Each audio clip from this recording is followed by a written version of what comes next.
let's jump right into this explainer. Today, we're unpacking something that touches pretty much every single entrepreneur, but honestly, almost nobody talks about it openly.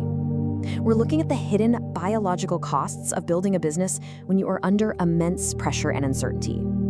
We're going to pinpoint the exact intersection where your psychology as a founder crashes head-on into your business strategy. Now, this question right here, it gets straight to the core of founder burnout and the chaotic strategic decisions that usually follow it. Because when you're deep in the thick of it, exhausted, feeling totally stuck, a massive change of direction feels like your only escape hatch. But you have to ask yourself, are you actually solving a real market problem, or are you just trying to relieve your own stress? So let's dive into section 1, the demand-resource imbalance. Here's a genuinely fascinating takeaway. Peer-reviewed research actually shows that entrepreneurship itself is not a mental illness. The real danger, that creeps in when there's a prolonged demand-resource imbalance that just goes completely unresolved. It isn't just about hustling harder. It's literally about the math of what's being drained from your tank versus what's being replenished. Think of your brain like a high-powered server, and entrepreneurship is running massive, relentless background processes on it. And we aren't just talking about your daily to-do list.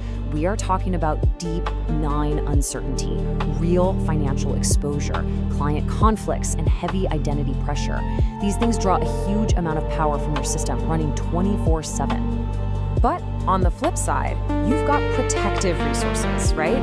Things like your cash reserves, your free time, your coping skills, and a big one, your sleep. The trouble is, the strain becomes incredibly dangerous when your daily demands burn through those resources faster than you can restock them.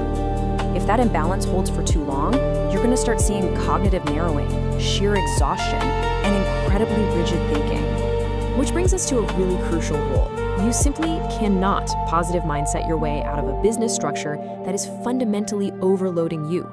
Don't get me wrong, coping skills are fantastic, but they are not some magic shield against excessive structural business demands. All right, moving on to section 2, founder as business infrastructure.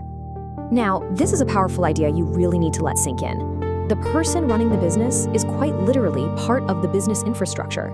You've got to realize that your chronic personal depletion, it isn't just a you problem anymore. It becomes an actual operating constraint for your entire company. If your attention, your emotional regulation, and your ability to recover are compromised, well, the quality of the decisions your business relies on is compromised too. Well-being is capacity management. It is absolutely not some luxury reward you get after you succeed. What's super fascinating here is the distinction we have to make. Let's say you miss a revenue target. That might feel like this massive identity threat that makes you want to just burn everything to the ground and quit. But we have to practice some clinical detachment here. Your emotion is data about your internal state. It is absolutely not automatic proof that the market is rejecting you. We've got to separate the fear from the decision. So what actually is resilience then? It's definitely not about ignoring the pain or forcing this toxic, relentless positivity. True resilience is the capacity to stay aware, to stay connected, without letting temporary, intense pressure dictate your permanent business decisions. It's about noticing what the pressure is doing to you before it becomes your company's actual strategy. Let's look at section 3, the panic pivot trap. Look, when we're operating under intense stress and total uncertainty, we so often mistake our desperate urge for emotional relief with a genuine need for a strategic business change. A shiny new strategy feels incredibly attractive, doesn't it? It offers novelty, a totally fresh identity, and the best part, it doesn't ask you to prove anything yet. Your current strategy, on the other hand, just demands more patience and, frankly, more rejection. But there's a massive difference between a panic pivot and an evidence-based pivot. A panic pivot is an impulsive reaction to extreme discomfort. Maybe it's triggered by just one really bad week. You end up changing a bunch of variables all at once. Sure, it gives you a quick hit of emotional relief, but it completely resets all your hard-earned learning to zero. An evidence-based pivot, though, that is triggered by repeated data. It changes one specific layer of your business, and it preserves the strategic learning you fought so hard to gain. It basically boils down to this. A strong pivot changes the route because the evidence changed. A panic pivot changes the route because your emotions changed. Changing your destination every single month just to avoid anxiety, that isn't strategic agility, folks. And hey, before you blow up your entire business model, you have to diagnose exactly which layer is actually failing. Is it a demand problem, where the market just doesn't value the outcome? Is it an offer problem? Maybe it's distribution, or maybe it's fulfillment. Please do not change the whole shebang until you know exactly which of these layers is actually broken. This brings us to our final section, Section 4, Evidence-Based Adaptation.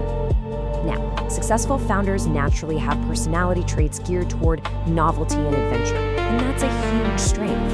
It's totally fine to have a personality that loves exploring new options, but the magic is in the balance. You use exploration to discover those options, but you absolutely must build systems to exploit and compound the options that have actually earned your commitment. Here's the exact learning loop you need to run to keep those traits from hijacking your strategy. Step 1, clearly state what must be true. Step 2, design a constrained, bounded test. Step 3, actually gather the data. Step 4, this is tough, but you have to detach your emotions from the results by reviewing them on a fixed schedule, not just when you're in a terrible mood. And finally, Step 5, strategically choose your next move based entirely on that data. In entrepreneurship, you are constantly operating under deep, deep uncertainty. You just can't assign reliable probabilities to everything. But remember this golden rule. You do not need absolute certainty before acting.